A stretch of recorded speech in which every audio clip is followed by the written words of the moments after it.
Bonjour à toutes et à tous.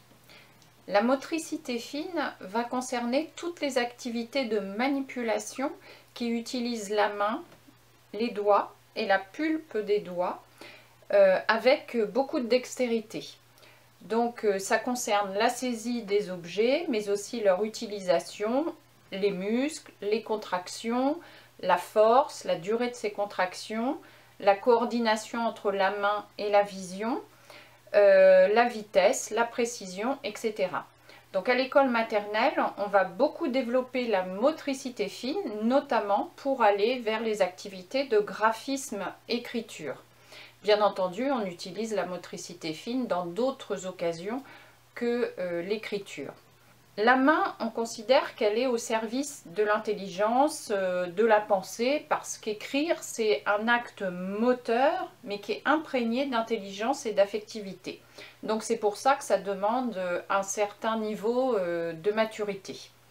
On va donc exercer les doigts, on va exercer les mains, la pulpe des doigts, de manière à aider l'enfant à pouvoir se servir de façon précise de ses mains dans des occasions diverses. Si on peut lister beaucoup d'activités de motricité fine, en général, on a plus de difficultés à énoncer des objectifs pointus.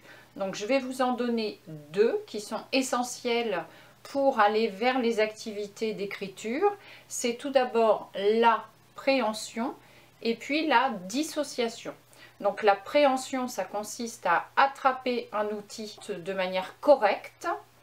Et la dissociation, ça consiste à utiliser une main pendant que l'autre main fait autre chose, comme en écriture, quand la main écrit et l'autre tient le support.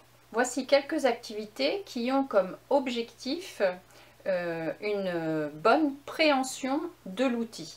Alors par exemple, en art, on donnera aux enfants le plus d'outils possible, en les variant, donc en allant du feutre, pastel, les peintures, les éponges, les bouchons, etc. Et en vérifiant que l'enfant saisit correctement l'objet pour réaliser et donc avoir une utilisation correcte.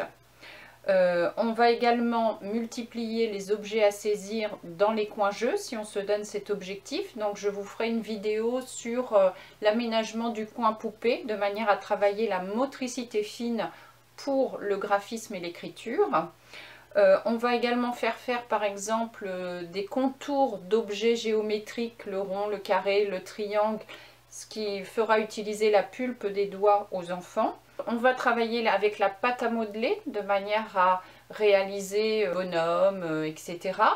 Donc la base de la pâte à modeler, c'est de réaliser une boule. Donc là, on a la motricité globale de la main, des deux mains même. Et puis ensuite, on va faire des boudins, qui est la base de la réalisation de tous les objets. Et là, du coup, on va bien travailler au niveau des doigts et de la pulpe des doigts. On va également proposer des objets aux enfants qui vont faire travailler la pince à deux doigts. Quand par exemple j'attrape des tout petits objets, une perle, je vais la saisir à deux doigts.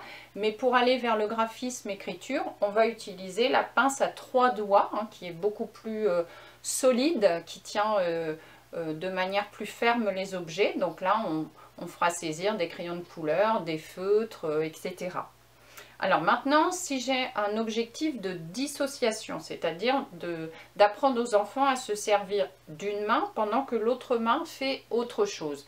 C'est un objectif de graphisme-écriture puisque on utilisera une main pour écrire et l'autre main pour maintenir le support.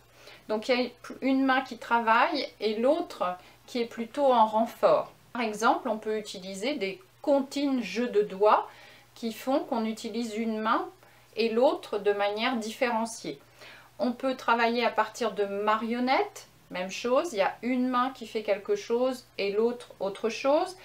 Les perles, et l'enfilage de perles, c'est une activité vraiment de dissociation. Il y a une main qui tient le fil et l'autre qui met les perles. Alors, en variant par exemple le fil, si on a un fil rigide pour les petites sections, ou au contraire un fil mou pour les grandes sections, c'est plus difficile de tenir le fil mou pour l'enfilage de perles. On a des activités de déchirage, donc si par exemple on réalise un croisement de bandes de papier pour faire une activité précise en art, et bien quand l'enfant déchire, il y a une main qui tient le support et l'autre qui va descendre pour déchirer, et donc là on a bien une activité de dissociation. Je pense aussi aux abacs, il y en a dans beaucoup d'écoles maternelles où l'enfant va tenir le socle de l'abac et puis par exemple mettre des formes géométriques ou des fleurs, etc. pour réaliser une activité. À bientôt!